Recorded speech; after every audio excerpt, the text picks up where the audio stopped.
ಹಾರುತ್ತ ಹೋಗೋಣ ನಾವು ಹಾರುತ್ತ ಹೋಗೋಣ, ಹಾರುತ್ತ ಹೋಗೋಣ ನಾವು ಹಾರುತ್ತ ಹೋಗೋಣ.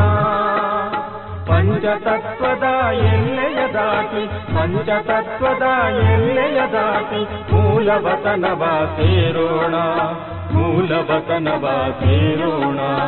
ಹಾರುತ್ತ ಹೋಗೋಣ ನಾವು ಹಾರುತ್ತ ಹೋಗೋಣ.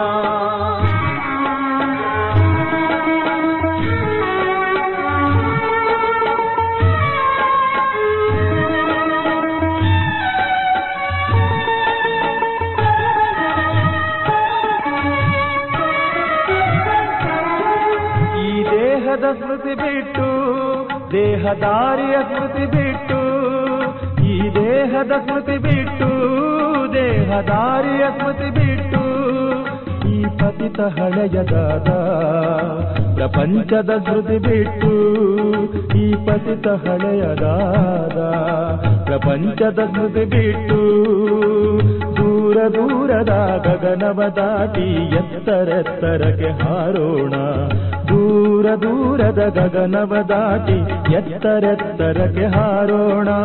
ಹಾರುತ್ತ ಹೋಗೋಣ ನಾವು ಹಾರುತ್ತ ಹೋಗೋಣ, ಹಾರುತ್ತ ಹೋಗೋಣ ನಾವು ಹಾರುತ್ತ ಹೋಗೋಣ.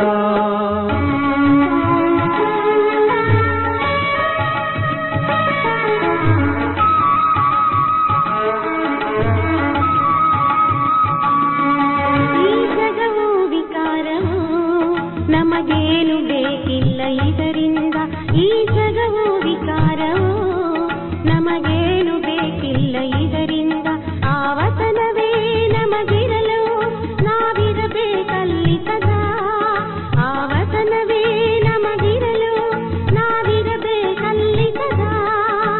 ನಾವು ಜ್ಞಾನದಿಂದ ಕೂಡಿ ಆ ನಗರಕ್ಕೆ ಹೋಗೋಣ, ನಾವು ಜ್ಞಾನದಿಂದ ಕೂಡಿ ಆ ನಗರಕ್ಕೆ ಹೋಗೋಣ, ಆ ನಗರಕ್ಕೆ ಹೋಗೋಣ. ಹಾರುತ್ತ ಹೋಗೋಣ ನಾವು ಹಾರುತ್ತ ಹೋಗೋಣ, ಹಾರುತ್ತ ಹೋಗೋಣ ನಾವು ಹಾರುತ್ತ ಹೋಗೋಣ.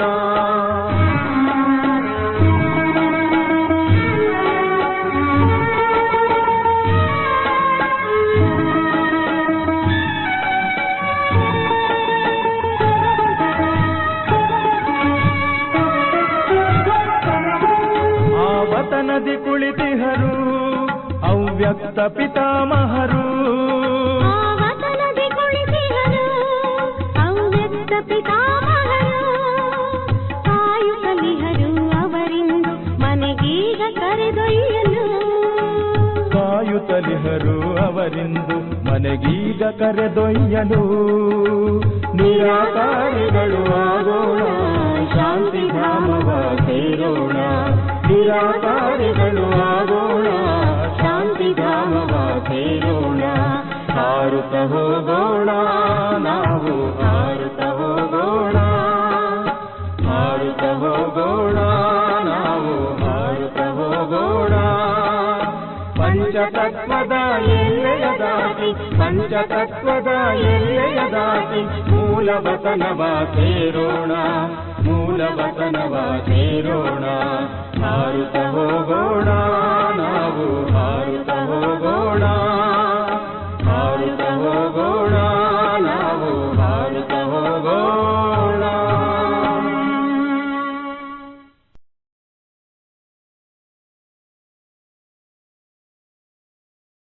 ಓಂ ಶಾಂತಿ.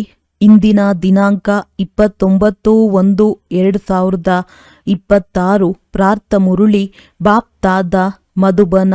ಮಧುರ ಮಕ್ಕಳೇ, ಮಧುರ ತಂದೆಯನ್ನು ನೆನಪು ಮಾಡುವುದರಿಂದ ನೀವು ಸತೋಪ್ರಧಾನ ದೇವತೆಗಳಾಗುತ್ತೀರಿ. ಎಲ್ಲವೂ ನೆನಪಿನ ಯಾತ್ರೆಯ ಮೇಲೆ ಆಧಾರಿತವಾಗಿದೆ. ಪ್ರಶ್ನೆ: ಹೇಗೆ ತಂದೆಯ ಆಕರ್ಷಣೆಯು ಮಕ್ಕಳಿಗೆ ಆಗುತ್ತದೆ, ಹಾಗೆಯೇ ಎಂತಹ ಮಕ್ಕಳ ಆಕರ್ಷಣೆ ಎಲ್ಲರಿಗೆ ಆಗುವುದು? ಉತ್ತರ: ಯಾರು ಹೂಗಳಾಗಿದ್ದಾರೆಯೋ ಅವರ ಆಕರ್ಷಣೆ ಎಲ್ಲರಿಗೆ ಆಗುವುದು. ಹೇಗೆ ಚಿಕ್ಕ ಮಕ್ಕಳು ಹೂವಾಗಿರುತ್ತಾರೆ. ಅವರಿಗೆ ವಿಕಾರಗಳ ಬಗ್ಗೆ ಗೊತ್ತೇ ಇರುವುದಿಲ್ಲ. ಆದ್ದರಿಂದ ಎಲ್ಲರನ್ನು ಅವರು ಆಕರ್ಷಿಸುತ್ತಾರಲ್ಲವೇ? ಹಾಗೆಯೇ ನೀವು ಮಕ್ಕಳೂ ಸಹ ಯಾವಾಗ ಅರ್ಥಾತ್ ಪವಿತ್ರರಾಗುವಿರೋ ಆಗ ಎಲ್ಲರಿಗೆ ಆಕರ್ಷಣೆಯಾಗುವುದು. ನಿಮ್ಮಲ್ಲಿ ಯಾವುದೇ ವಿಕಾರಗಳ ಮುಳ್ಳು ಇರಬಾರದು. ಓಂ ಶಾಂತಿ. ಆತ್ಮಿಕ ಮಕ್ಕಳಿಗೆ ತಿಳಿದಿದೆ, ಇದು ಪುರುಷೋತ್ತಮ ಸಂಗಮ ಯುಗವಾಗಿದೆ. ತಮ್ಮ ಭವಿಷ್ಯದ ಪುರುಷೋತ್ತಮ ಮುಖವನ್ನು ನೋಡುತ್ತೀರಾ, ಪುರುಷೋತ್ತಮ ಉಡುಪನ್ನು ನೋಡುತ್ತೀರಾ. ನಾವೇ ಮತ್ತೆ ಹೊಸ ಪ್ರಪಂಚ ಸತ್ಯಯುಗದಲ್ಲಿ ಈ ಲಕ್ಷ್ಮೀ ನಾರಾಯಣರ ವಂಶಾವಳಿಯಲ್ಲಿ ಹೋಗುತ್ತೇವೆ, ಅರ್ಥಾತ್ ಸುಖಧಾಮದಲ್ಲಿ ಹೋಗುತ್ತೇವೆ ಅಥವಾ ಪುರುಷೋತ್ತಮರಾಗುತ್ತೇವೆ ಎಂಬುದನ್ನು ಅನುಭವ ಮಾಡುತ್ತೀರಾ. ಕುಳಿತಿದ್ದಂತೆಯೇ ಈ ವಿಚಾರಗಳು ಬರುತ್ತವೆಯೇ?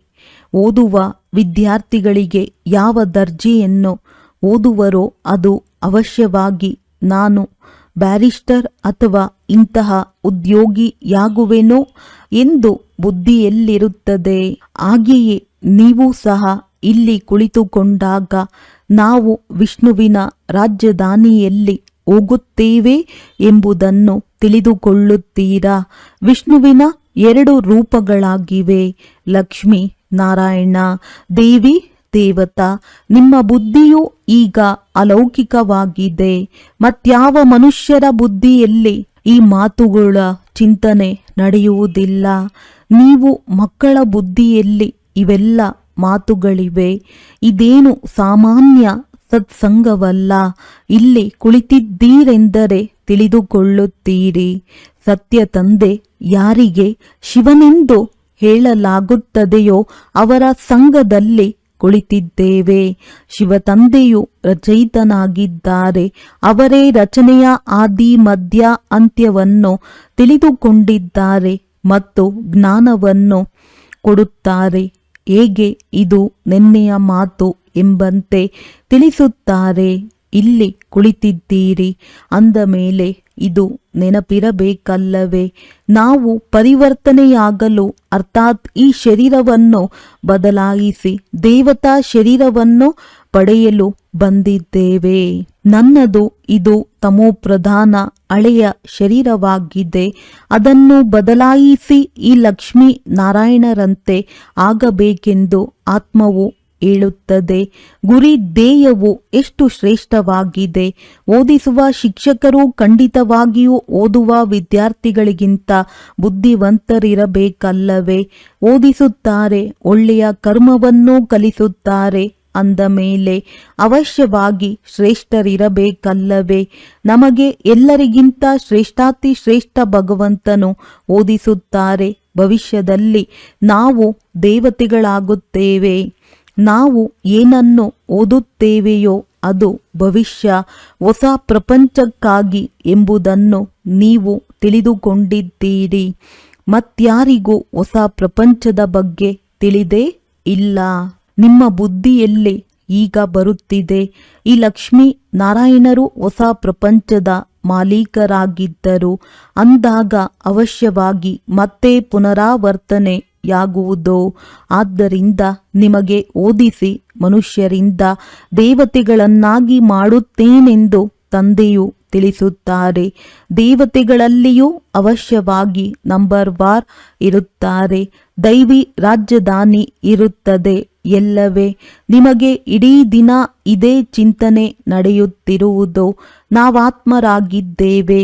ನಾವಾತ್ಮರು ಯಾರು ಬಹಳ ಪತಿತರಾಗಿದ್ದೆವು, ಈಗ ಪಾವನರಾಗಲು ಪಾವನ ತಂದೆಯನ್ನು ನೆನಪು ಮಾಡುತ್ತೇವೆ. ನೆನಪಿನ ಅರ್ಥವನ್ನೂ ಸಹ ತಿಳಿದುಕೊಳ್ಳಬೇಕಾಗಿದೆ.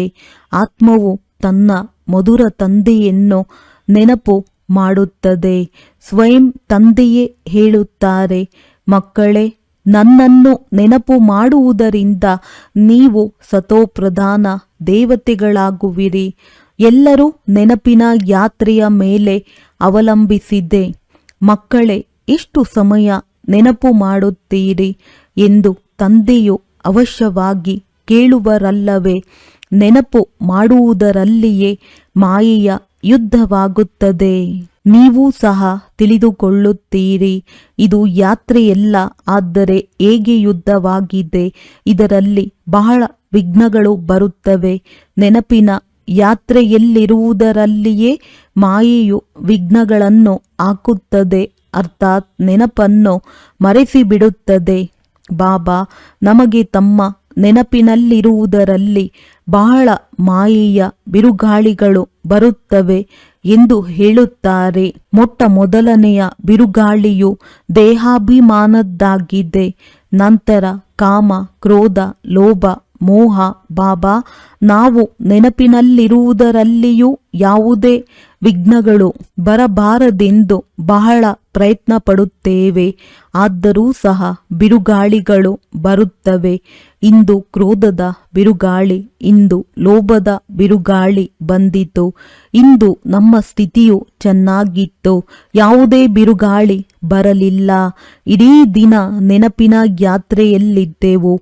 ಬಹಳ ಖುಷಿ ಇತ್ತು. ತಂದೆಯನ್ನು ಬಹಳ ನೆನಪು ಮಾಡಿದೆವು ಎಂದು ಮಕ್ಕಳು ಹೇಳುತ್ತಾರೆ. ನೆನಪಿನಲ್ಲಿ ಆನಂದ ಬಾಷ್ಪಗಳು ಬರುತ್ತಿರುತ್ತವೆ. ತಂದೆಯ ನೆನಪಿನಲ್ಲಿರುವುದರಿಂದಲೇ ನೀವು ಮಧುರರಾಗಿ ಬಿಡುತ್ತೀರಿ. ನೀವು ಮಕ್ಕಳು ಇದನ್ನು ತಿಳಿದುಕೊಂಡಿದ್ದೀರಿ. ನಾವು ಮಾಯೆಯಿಂದ ಅನುಭವಿಸುತ್ತಾ ಎಲ್ಲಿಗೆ ಬಂದು ತಲುಪಿದ್ದೇವೆ. ಮಕ್ಕಳು ಲೆಕ್ಕ ತೆಗೆಯುತ್ತಾರೆ. ಕಲ್ಪದಲ್ಲಿ ಎಷ್ಟು ತಿಂಗಳು, ಎಷ್ಟು ದಿನಗಳು ಇವೆ. ಬುದ್ಧಿಯಲ್ಲಿ ಬರುತ್ತದೆ ಎಲ್ಲವೇ. ಒಂದು ವೇಳೆ ಯಾರಾದರೂ ಲಕ್ಷಾಂತರ ವರ್ಷಗಳು ಎಂದು ಹೇಳಿದ್ದೇ ಆದರೆ ಅದನ್ನು ಲೆಕ್ಕ ಮಾಡಲು ಸಾಧ್ಯವಾಗುವುದಿಲ್ಲ. ತಂದೆಯು ತಿಳಿಸುತ್ತಾರೆ, ಈ ಸೃಷ್ಟಿ ಚಕ್ರವು ಸುತ್ತುತ್ತಿರುತ್ತದೆ. ಇಡೀ ಚಕ್ರದಲ್ಲಿ ನಾವು ಎಷ್ಟು ಜನ್ಮಗಳನ್ನು ಪಡೆಯುತ್ತೇವೆ, ಹೇಗೆ ರಾಜಧಾನಿಯಲ್ಲಿ ಬರುತ್ತೇವೆ ಎಂಬುದನ್ನಂತೂ ತಿಳಿದುಕೊಂಡಿದ್ದೀರಲ್ಲವೇ. ಇವು ಸಂಪೂರ್ಣ ಹೊಸ ಮಾತುಗಳಾಗಿವೆ. ಹೊಸ ಪ್ರಪಂಚಕ್ಕಾಗಿ ಹೊಸ ಜ್ಞಾನವಾಗಿದೆ. ಹೊಸ ಪ್ರಪಂಚವೆಂದು ಸ್ವರ್ಗಕ್ಕೆ ಹೇಳಲಾಗುತ್ತದೆ. ನಾವೀಗ ಮನುಷ್ಯರಾಗಿದ್ದೇವೆ, ದೇವತೆಗಳಾಗುತ್ತಿದ್ದೇವೆಂದು ನೀವು ಹೇಳುತ್ತೀರಿ. ದೇವತಾ ಪದವಿಯು ಶ್ರೇಷ್ಠವಾಗಿದೆ. ನಾವು ಎಲ್ಲದಕ್ಕಿಂತ ಭಿನ್ನ ಜ್ಞಾನವನ್ನು ಪಡೆಯುತ್ತಿದ್ದೇವೆ. ನಮಗೆ ಓದಿಸುವವರೂ ಸಹ ಸಂಪೂರ್ಣ ಭಿನ್ನ, ವಿಚಿತ್ರನಾಗಿದ್ದಾರೆ. ಅವರಿಗೆ ಈ ಸಾಕಾರ ಚಿತ್ರವಿಲ್ಲ, ಅವರು ನಿರಾಕಾರನಾಗಿದ್ದಾರೆ ಅಂದಾಗ ಡ್ರಾಮಾದಲ್ಲಿ ನೋಡಿ ಎಷ್ಟು ಒಳ್ಳೆಯ ಪಾತ್ರವನ್ನಿಡಲಾಗಿದೆ. ತಂದೆಯು ಓದಿಸುವುದಾದರೂ ಹೇಗೆ? ಆದ್ದರಿಂದ ಸ್ವಯಂ ತಿಳಿಸುತ್ತಾರೆ, ನಾನು ಇಂಥವರ ತನುವಿನಲ್ಲಿ ಬರುತ್ತೇನೆ. ಯಾವ ತನುವಿನಲ್ಲಿ ಬರುತ್ತೇನೆ ಎಂಬುದನ್ನು ಸಹ ತಿಳಿಸುತ್ತಾರೆ. ಏನು ಇದೊಂದೇ ತನುವಿನಲ್ಲಿ ಬರುವರೆ ಎಂದು ಮನುಷ್ಯರು ತಬ್ಬಿಬ್ಬಾಗುತ್ತಾರೆ. ಆದರೆ ಇದಂತೂ ನಾಟಕವಲ್ಲವೇ. ಇದರಲ್ಲಿ ಸ್ವಲ್ಪವೂ ಬದಲಾಗಲು ಸಾಧ್ಯವಿಲ್ಲ. ಈ ಮಾತುಗಳನ್ನು ನೀವೇ ಕೇಳುತ್ತೀರಿ ಮತ್ತು ಧಾರಣೆ ಮಾಡುತ್ತೀರಿ. ಹೇಗೆ ನಮಗೆ ಶಿವತಂದೆಯು ಓದಿಸುತ್ತಾರೆಂದು ಅನ್ಯರಿಗೆ ತಿಳಿಸುತ್ತೀರಿ. ಆತ್ಮವೇ ಓದುತ್ತದೆ, ಆತ್ಮವೇ ಮತ್ತೆ ಅನ್ಯರಿಗೆ ಓದಿಸುತ್ತದೆ. ಆತ್ಮವೇ ಕಲಿಸುತ್ತದೆ. ಆತ್ಮವು ಬಹಳ ಅಮೂಲ್ಯವಾಗಿದೆ. ಆತ್ಮ ಅವಿನಾಶಿ, ಅಮರನಾಗಿದೆ. ಕೇವಲ ಶರೀರವು ಸಮಾಪ್ತಿಯಾಗುತ್ತದೆ. ನಾವಾತ್ಮರು ಪರಮಪಿತ ಪರಮಾತ್ಮನಿಂದ ಜ್ಞಾನವನ್ನು ತೆಗೆದುಕೊಳ್ಳುತ್ತಿದ್ದೇವೆ. ರಚಯಿತ ಮತ್ತು ರಚನೆಯ ಆದಿ, ಮಧ್ಯ, ಅಂತ್ಯ 84 ಜನ್ಮಗಳ ಜ್ಞಾನವನ್ನು ಪಡೆಯುತ್ತಿದ್ದೇವೆ. ಜ್ಞಾನವನ್ನು ತೆಗೆದುಕೊಳ್ಳುವವರು ಯಾರು? ಆತ್ಮ ಅವಿನಾಶಿಯಾಗಿದೆ. ಮೋಹವನ್ನೂ ಸಹ ಅವಿನಾಶಿ ವಸ್ತುವಿನಲ್ಲಿಡಬೇಕೇ ಹೊರತು ವಿನಾಶಿ ವಸ್ತುವಿನಲ್ಲಿ ಅಲ್ಲ. ಇಷ್ಟು ಸಮಯದಿಂದ ನೀವು ವಿನಾಶಿ ಶರೀರದಲ್ಲಿಯೇ ಮೋಹವನ್ನಿಡುತ್ತಾ ಬಂದಿದ್ದೀರಿ. ಈಗ ತಿಳಿದುಕೊಳ್ಳುತ್ತೀರಿ, ನಾವಾತ್ಮರಾಗಿದ್ದೇವೆ. ಶರೀರದ ಅಭಿಮಾನವನ್ನು ಬಿಡಬೇಕಾಗಿದೆ. ಕೆಲವು ಮಕ್ಕಳು ಈ ರೀತಿಯೂ ಬರೆಯುತ್ತಾರೆ, ನಾನಾತ್ಮ ಈ ಕಾರ್ಯ ಮಾಡಿದೆನು, ನಾನಾತ್ಮನು ಇಂದು ಈ ಭಾಷಣ ಮಾಡಿದೆನು, ನಾನಾತ್ಮನು ಇಂದು ತಂದೆಯನ್ನು ಬಹಳ ನೆನಪು ಮಾಡಿದೆನು. ತಂದೆಯು ಪರಮ ಆತ್ಮ ಜ್ಞಾನ ಸಾಗರನಾಗಿದ್ದಾರೆ. ನೀವು ಮಕ್ಕಳಿಗೆ ಎಷ್ಟೊಂದು ಜ್ಞಾನವನ್ನು ಕೊಡುತ್ತಾರೆ. ನೀವು ಮೂಲವತನ ಸೂಕ್ಷ್ಮವತನವನ್ನು ತಿಳಿದುಕೊಂಡಿದ್ದೀರಿ. ಮನುಷ್ಯರ ಬುದ್ಧಿಯಲ್ಲಂತೂ ಏನೂ ಇಲ್ಲ. ರಚಯಿತ ಯಾರೆಂದು ನಿಮ್ಮ ಬುದ್ಧಿಯಲ್ಲಿದೆ. ಈ ಮನುಷ್ಯ ಸೃಷ್ಟಿಯ ರಚಯಿತನೆಂದು ಗಾಯನವಿದೆ. ಅಂದ ಮೇಲೆ ಅವಶ್ಯವಾಗಿ ಅವರು ಕರ್ತವ್ಯದಲ್ಲಿ ಬರುತ್ತಾರೆ. ನೀವು ತಿಳಿದುಕೊಂಡಿದ್ದೀರಿ, ಆತ್ಮ ಮತ್ತು ಪರಮಾತ್ಮ ತಂದೆಯ ನೆನಪಿರುವ ಮನುಷ್ಯರು ಮತ್ಯಾರೂ ಇಲ್ಲ. ತಂದೆಯೇ ಜ್ಞಾನವನ್ನು ಕೊಡುತ್ತಾರೆ. ತಮ್ಮನ್ನು ಆತ್ಮನೆಂದು ತಿಳಿಯಿರಿ. ನೀವು ತಮ್ಮನ್ನು ಶರೀರವೆಂದು ತಿಳಿದು ತಲೆಕೆಳಗಾಗಿ ನಿಂತಿದ್ದೀರಿ. ಆತ್ಮವು ಸಚ್ಚಿತ್ ಆನಂದ ಸ್ವರೂಪನಾಗಿದೆ. ಆತ್ಮಕ್ಕೆ ಎಲ್ಲದಕ್ಕಿಂತ ಹೆಚ್ಚು ಮಹಿಮೆ ಇದೆ. ಒಬ್ಬ ತಂದೆಯ ಆತ್ಮಕ್ಕೆ ಎಷ್ಟೊಂದು ಮಹಿಮೆ ಇದೆ. ಅವರೇ ದುಃಖಹರ್ತ ಸುಖಕರ್ತನಾಗಿದ್ದಾರೆ. ಸೊಳ್ಳೆ ಮೊದಲಾದವುಗಳಿಗೆ ದುಃಖಹರ್ತ ಸುಖಕರ್ತ ಜ್ಞಾನ ಸಾಗರನೆಂದು ಮಹಿಮೆ ಮಾಡುವುದಿಲ್ಲ. ಇದು ತಂದೆಯ ಮಹಿಮೆಯಾಗಿದೆ. ನೀವು ಸಹ ಪ್ರತಿಯೊಬ್ಬರೂ ದುಃಖಹರ್ತ ಸುಖಕರ್ತರಾಗಿದ್ದೀರಿ, ಏಕೆಂದರೆ ಆ ತಂದೆಯ ಮಕ್ಕಳಾಗಿದ್ದೀರಲ್ಲವೇ.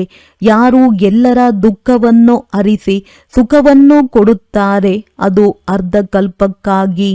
ಈ ಜ್ಞಾನವು ಮತ್ಯಾರಲ್ಲಿಯೂ ಇಲ್ಲ. ಜ್ಞಾನಪೂರ್ಣನು ಒಬ್ಬರೇ ತಂದೆಯಾಗಿದ್ದಾರೆ. ನಮ್ಮಲ್ಲಿ ಜ್ಞಾನವಿಲ್ಲ, ಒಬ್ಬ ತಂದೆಯನ್ನೇ ತಿಳಿದುಕೊಂಡಿಲ್ಲ ಅಂದ ಮೇಲೆ ಇನ್ಯಾವ ಜ್ಞಾನವಿರುವುದೋ? ಈಗ ನೀವು ಅನುಭವ ಮಾಡುತ್ತೀರಿ. ನಾವು ಮೊದಲು ಜ್ಞಾನವನ್ನು ತೆಗೆದುಕೊಳ್ಳುತ್ತಿದ್ದೆವು, ಆದರೆ ಏನನ್ನೂ ತಿಳಿದುಕೊಂಡಿರಲಿಲ್ಲ. ಹೇಗೆ ಚಿಕ್ಕ ಮಕ್ಕಳಲ್ಲಿ ಜ್ಞಾನವೂ ಇರುವುದಿಲ್ಲ ಮತ್ತು ಯಾವುದೇ ಅವಗುಣಗಳೂ ಇರುವುದಿಲ್ಲ, ಆದ್ದರಿಂದ ಅವರಿಗೆ ಮಹಾತ್ಮರೆಂದು ಹೇಳಲಾಗುತ್ತದೆ, ಏಕೆಂದರೆ ಪವಿತ್ರರಾಗಿದ್ದಾರೆ. ಎಷ್ಟು ಚಿಕ್ಕ ಮಗುವೋ ಅಷ್ಟು ನಂಬರ್ 1 ಹೂವಾಗಿದೆ. ಅಂಥವರದ್ದು ಹೇಗೆ ಕರ್ಮಾತೀತ ಸ್ಥಿತಿಯಾಗಿದೆ, ಏಕೆಂದರೆ ಕರ್ಮ ವಿಕರ್ಮ ಏನೂ ಗೊತ್ತಿರುವುದಿಲ್ಲ. ಕೇವಲ ತನ್ನನ್ನೇ ತಿಳಿದುಕೊಂಡಿರುತ್ತಾರೆ. ಅವರು ಹೂವಾಗಿದ್ದಾರೆ, ಆದ್ದರಿಂದ ಎಲ್ಲರನ್ನೂ ಆಕರ್ಷಿಸುತ್ತಾರೆ. ಹೇಗೆ ಶಿವತಂದೆಯು ಆಕರ್ಷಿಸುತ್ತಾರಲ್ಲವೇ? ತಂದೆಯು ಬಂದಿರುವುದೇ ನಿಮ್ಮೆಲ್ಲರನ್ನೂ ಹೂಗಳನ್ನಾಗಿ ಮಾಡಲು. ನಿಮ್ಮಲ್ಲಿ ಕೆಲವರು ಬಹಳ ಕೆಟ್ಟ ಮುಳ್ಳುಗಳು ಇದ್ದಾರೆ. ಪಂಚವಿಕಾರಗಳೆಂಬ ಮುಳ್ಳುಗಳಿವೆ ಎಲ್ಲವೇ? ಈ ಸಮಯದಲ್ಲಿ ನಿಮಗೆ ಹೂಗಳು ಮತ್ತು ಮುಳ್ಳುಗಳ ಜ್ಞಾನವಿದೆ. ಮುಳ್ಳುಗಳ ಅಡವಿಯೂ ಇರುತ್ತದೆ. ಬಬೂಲನ ಮುಳ್ಳು ಎಲ್ಲದಕ್ಕಿಂತ ದೊಡ್ಡದಾಗಿರುತ್ತದೆ. ಆ ಮುಳ್ಳುಗಳಿಂದಲೂ ಬಹಳ ವಸ್ತುಗಳು ತಯಾರಾಗುತ್ತವೆ. ಮನುಷ್ಯರನ್ನು ಹೀಗೆ ಹೋಲಿಕೆ ಮಾಡಲಾಗುತ್ತದೆ.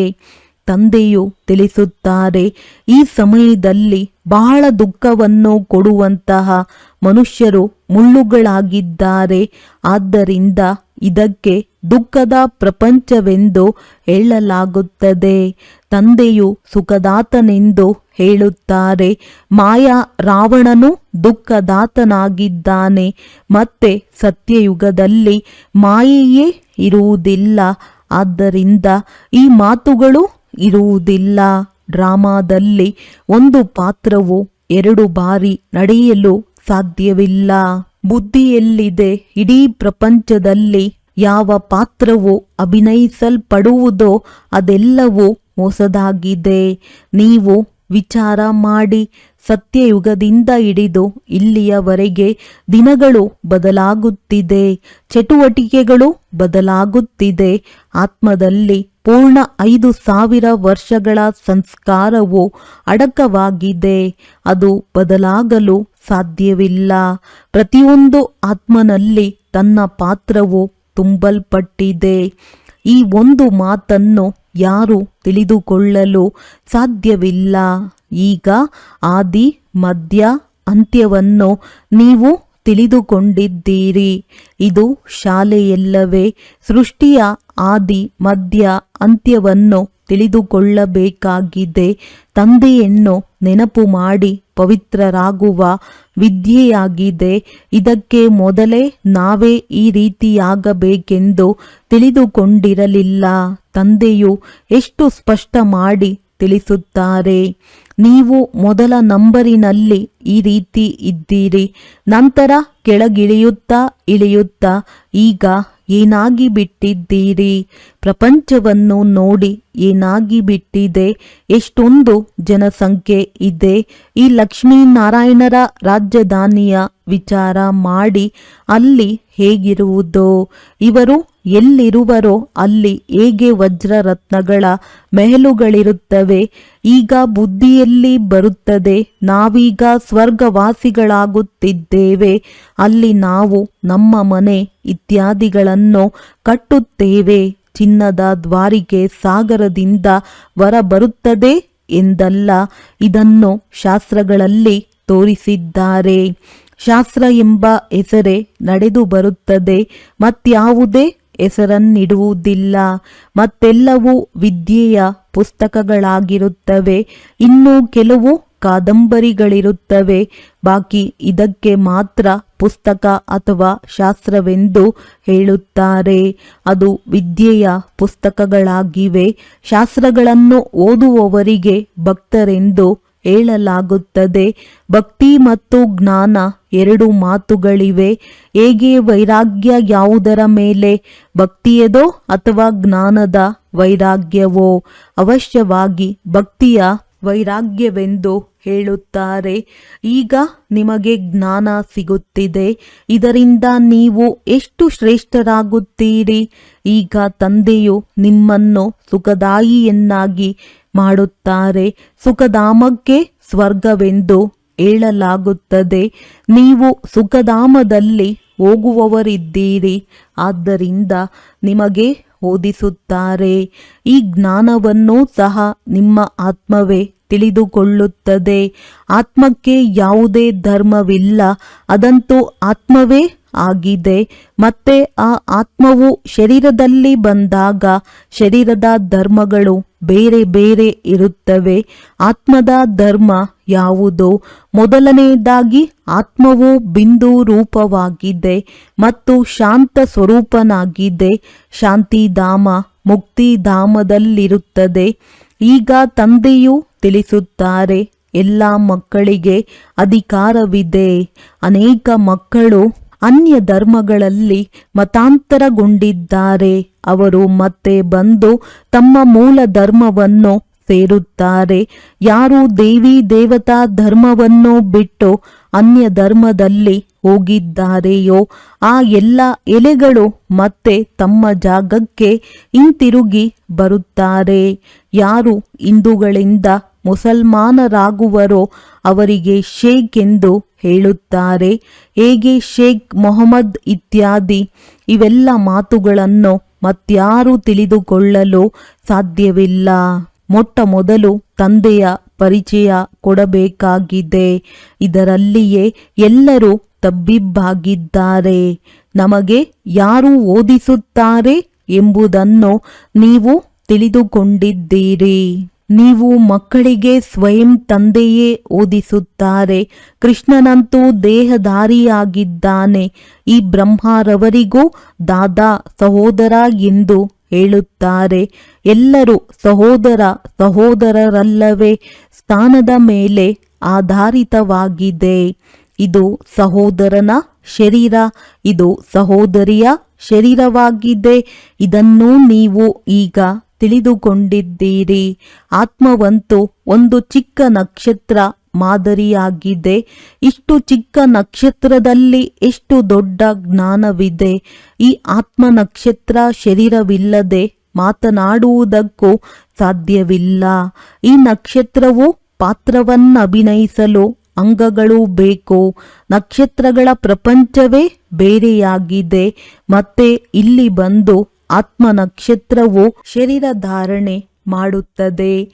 ಅದು ಆತ್ಮಗಳ ಮನೆಯಾಗಿದೆ. ಆತ್ಮವು ಎಷ್ಟು ಚಿಕ್ಕ ಬಿಂದುವಾಗಿದೆ. ಶರೀರವು ದೊಡ್ಡ ವಸ್ತುವಾಗಿದೆ. ಆದ್ದರಿಂದ ಅದನ್ನು ಎಷ್ಟೊಂದು ನೆನಪು ಮಾಡುತ್ತಾರೆ. ನೀವೀಗ ಒಬ್ಬ ಪರಮಪಿತ ಪರಮಾತ್ಮನನ್ನು ನೆನಪು ಮಾಡಬೇಕಾಗಿದೆ. ಆತ್ಮರು ಮತ್ತು ಪರಮಾತ್ಮನ ಮೇಳವೇ ಸತ್ಯ ಮೇಳವಾಗಿದೆ. ಆತ್ಮರು ಪರಮಾತ್ಮನಿಂದ ಬಹಳ ಕಾಲ ಅಗಲಿದ್ದರೆಂದು ಗಾಯನವಿದೆ.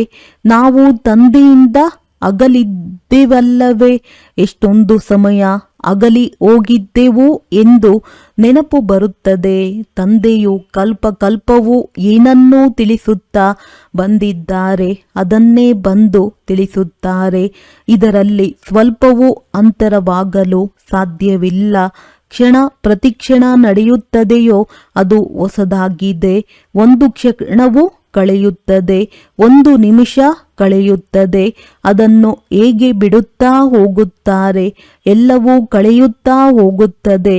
ಆದ್ದರಿಂದಲೇ ಇಷ್ಟು ವರ್ಷಗಳು, ಇಷ್ಟು ದಿನಗಳು, ನಿಮಿಷಗಳು, ಇಷ್ಟು ಸೆಕೆಂಡುಗಳನ್ನು ಪಾರು ಮಾಡಿ ಬಂದಿದ್ದೇವೆಂದು ಹೇಳುತ್ತಾರೆ. ಪೂರ್ಣ 5,000 ವರ್ಷಗಳಿದೆ. ಪುನಃ ಅದು ಒಂದರಿಂದ ಆರಂಭವಾಗುವುದು ನಿಖರವಾದ ಲೆಕ್ಕವಲ್ಲವೇ? ಕ್ಷಣ ನಿಮಿಷ ಎಲ್ಲವನ್ನು ಬರೆಯುತ್ತಾರೆ. ಈಗ ನಿಮ್ಮೊಂದಿಗೆ ಇವರು ಯಾವಾಗ ಜನ್ಮ ಪಡೆದಿದ್ದರೋ ಎಂದು ಯಾರಾದರೂ ಕೇಳಿದರೆ ನೀವು ಲೆಕ್ಕ ಮಾಡಿ ತಿಳಿಸುತ್ತೀರಿ. ಕೃಷ್ಣನು ಮೊದಲನೇ ನಂಬರಿನಲ್ಲಿ ಜನ್ಮ ಪಡೆದಿದ್ದಾನೆ. ಶಿವನ ಅವತರಣೆಯ ನಿಮಿಷ ಕ್ಷಣ ಏನನ್ನು ನೀವು ಲೆಕ್ಕ ಮಾಡಲು ಸಾಧ್ಯವಿಲ್ಲ. ಕೃಷ್ಣನ ತಿಥಿ ತಾರೀಕು ಎಲ್ಲವೂ ಬರೆಯಲ್ಪಟ್ಟಿದೆ. ಮನುಷ್ಯರ ಗಡಿಯಾರದಲ್ಲಿ ನಿಮಿಷ ಸೆಕೆಂಡುಗಳ ಅಂತರವಾಗಲೂಬಹುದು. ಆದರೆ ಶಿವತಂದೆಯ ಅವತರಣೆಯಲ್ಲಿ ಏನೂ ಅಂತರವಾಗಲು ಸಾಧ್ಯವಿಲ್ಲ. ಯಾವಾಗ ಬಂದರು ಎಂಬುದು ತಿಳಿಯುವುದೂ ಇಲ್ಲ. ಸಾಕ್ಷಾತ್ಕಾರವಾಯಿತು ಆಗ ಬಂದರು ಎಂದಲ್ಲ, ಕೇವಲ ಅಂದಾಜಿನಿಂದ ಹೇಳಿಬಿಡುತ್ತಾರೆ. ಆದರೆ ಆ ಸಮಯದಲ್ಲಿ ಪ್ರವೇಶವಾದರು ಎಂದಲ್ಲ. ನಾನೇ ಈ ರೀತಿಯಾಗುತ್ತೇನೆ ಎಂದು ಸಾಕ್ಷಾತ್ಕಾರವಾಯಿತು. ಒಳ್ಳೆಯದು. ಮಧುರಾತಿ ಮಧುರ ಅಗಲಿ ಹೋಗಿ ಮರಳಿ ಸಿಕ್ಕಿರುವ ಮಕ್ಕಳ ಪ್ರತಿ ಮಾತ್ಪಿತಾ ಬಾಪ್ ತಾದಾರವರ ನೆನಪು, ಪ್ರೀತಿ ಹಾಗೂ ಸುಪ್ರಭಾತ. ಆತ್ಮಿಕ ಮಕ್ಕಳಿಗೆ ಆತ್ಮಿಕ ತಂದೆಯ ನಮಸ್ತೆ. ಧಾರಣೆಗಾಗಿ ಮುಖ್ಯ ಸಾರ: ಸುಖಧಾಮದಲ್ಲಿ ಹೋಗಲು ಸುಖದಾಯಿಯಾಗಬೇಕಾಗಿದೆ. ಎಲ್ಲರ ದುಃಖವನ್ನು ದೂರ ಮಾಡಿ ಸುಖ ಕೊಡಬೇಕಾಗಿದೆ ಎಂದು ದುಃಖದಾಯಿ ಮುಳ್ಳು ಆಗಬಾರದು. ಈ ವಿನಾಶಿ ಶರೀರದಲ್ಲಿ ಆತ್ಮವೇ ಅತ್ಯಮೂಲ್ಯವಾಗಿದೆ. ಅದೇ ಅಮರ ಅವಿನಾಶಿಯಾಗಿದೆ. ಆದ್ದರಿಂದ ಅವಿನಾಶಿ ವಸ್ತುವಿನೊಂದಿಗೆ ಪ್ರೀತಿಯನ್ನಿಡಬೇಕಾಗಿದೆ. ದೇಹದ ಅಭಿಮಾನವನ್ನು ಕಳೆಯಬೇಕಾಗಿದೆ. ವರದಾನ: ತಮ್ಮ ಅನಾದಿ ಆದಿ ಸ್ವರೂಪದ ಸ್ಮೃತಿಯಿಂದ ನಿರ್ಬಂಧನರಾಗುವ ಹಾಗೂ ಅನ್ಯರನ್ನು ನಿರ್ಬಂಧನರನ್ನಾಗಿ ಮಾಡುವ ಮರುಜೀವ ಭವ. ಹೇಗೆ ತಂದೆಯವರು ಲೋನ್ ತೆಗೆದುಕೊಳ್ಳುವರು, ಬಂಧನದಲ್ಲಿ ಬರುವುದಿಲ್ಲ. ಹಾಗೆಯೇ ತಾವು ಮರುಜೀವ ಜನ್ಮವಿರುವ ಮಕ್ಕಳು ಶರೀರದ, ಸಂಸ್ಕಾರದ, ಸ್ವಭಾವದ ಬಂಧನಗಳಿಂದ ಮುಕ್ತರಾಗಿರಿ. ಯಾವಾಗ ಬೇಕೋ, ಹೇಗೆ ಬೇಕೋ ಹಾಗೆಯೇ ತಮ್ಮ ಸಂಸ್ಕಾರವನ್ನಾಗಿ ಮಾಡಿಕೊಳ್ಳಿರಿ. ಹೇಗೆ ತಂದೆಯು ನಿರ್ಬಂಧನ ಆಗಿದ್ದಾರೆಯೋ ಹಾಗೆಯೇ ನಿರ್ಬಂಧನರೂ ಆಗಿರಿ. ಮೂಲವತನದ ಸ್ಥಿತಿಯಲ್ಲಿ ಸ್ಥಿತರಾಗಿರುತ್ತಾ ನಂತರ ಕೆಳಗೆ ಬನ್ನಿರಿ. ತಮ್ಮ ಅನಾದಿ ಆದಿ ಸ್ವರೂಪದ ಸ್ಮೃತಿಯಲ್ಲಿರಿ. ಅವತರಣೆಯಾದ ಆತ್ಮನೆಂದು ತಿಳಿಯುತ್ತಾ ಕರ್ಮವನ್ನು ಮಾಡುತ್ತೀರೆಂದರೆ ಅನ್ಯರೂ ಸಹ ತಮ್ಮನ್ನು ಅನುಕರಣೆ ಮಾಡುವರು. ಸ್ಲೋಗನ್: ನೆನಪಿನ ವೃತ್ತಿಯಿಂದ ವಾಯುಮಂಡಲವನ್ನು ಶಕ್ತಿಶಾಲಿಗೊಳಿಸುವುದು ಇದೇ ಮನ್ಸ ಸೇವೆ ಆಗಿದೆ. ಅವ್ಯಕ್ತ ಸೂಚನೆಗಳು: ಈ ಅವ್ಯಕ್ತ ಮಾಸದಲ್ಲಿ ಬಂಧನ ಮುಕ್ತರಾಗಿ ಜೀವನ್ಮುಕ್ತ ಸ್ಥಿತಿಯ ಅನುಭವ ಮಾಡಿರಿ. ಯಾವುದೇ ರೀತಿಯ ಆಸಕ್ತಿ ಸಂಕಲ್ಪದ ರೂಪದಲ್ಲಿರಲಿ, ಸಂಬಂಧದ ರೂಪದಲ್ಲಿರಲಿ, ಸಂಪರ್ಕದ ರೂಪದಲ್ಲಿರಲಿ ಅಥವಾ ಸ್ವತಃ ನಿಮ್ಮ ವಿಶೇಷತೆಯ ಮೇಲಿರಲಿ, ಯಾವ ಆಸಕ್ತಿಯಾದರೂ ನಿಮ್ಮನ್ನು ಬಂಧಿತರನ್ನಾಗಿ ಮಾಡುತ್ತದೆ ಎಂದರೆ ಈ ಆಸಕ್ತಿ ಅಶರೀರಿ ಸ್ಥಿತಿಗೆ ತಲುಪಲು ಬಿಡುವುದಿಲ್ಲ ಮತ್ತು ವಿಶ್ವ ಕಲ್ಯಾಣಕ್ಕಾಗಿ ಸೇವೆಗೆ ಯೋಗ್ಯರಾಗಲು ಬಿಡುವುದಿಲ್ಲ. ಆದ್ದರಿಂದ ಮೊದಲು ಸ್ವಯಂ ಆಸಕ್ತಿ ಮುಕ್ತರಾಗಿರಿ, ನಂತರ ವಿಶ್ವಕ್ಕೆ ಮುಕ್ತಿ ಮತ್ತು ಜೀವನ್ ಮುಕ್ತಿಯ ಆಸ್ತಿಯನ್ನು ಕೊಡಲು ಸಾಧ್ಯವಾಗುತ್ತದೆ. ಒಳ್ಳೆಯದು. ಓಂ ಶಾಂತಿ.